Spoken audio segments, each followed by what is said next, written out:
নমস্কাৰ। আজি 20 জুন কলাগুৰু বিষ্ণুপ্ৰসাদ ৰাভাদেৱৰ মৃত্যুবাৰ্ষিকী অৰ্থাৎ ৰাভা দিৱস। নাজানো, কিন্তু আজি তেওঁৰ বিষয়ে মোৰ ক'বলৈ মন গ'ল।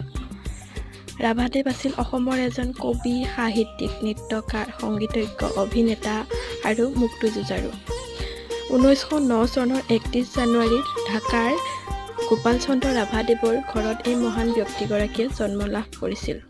ৰাভাদেৱে ভাৰতীয় শাস্ত্ৰীয় নৃত্য আৰু অসমীয়া লোকনৃত্যৰ ওপৰত গভীৰ অধ্যয়ন কৰিছিল।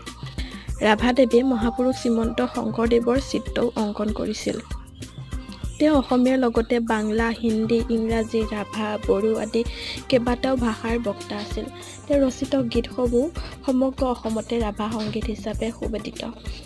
তেওঁ সাংস্কৃতিক অৱদানৰ বাবে তেওঁ কলাগুৰু উপাধিৰেও সন্মানিত কৰা হৈছিল। আচলতে এই মহান ব্যক্তিসকলৰ বিষয়ে এটা ভিডিঅ'ত কৈ শেষ কৰিব পৰা কোনো কথাই নাথাকে। যদিও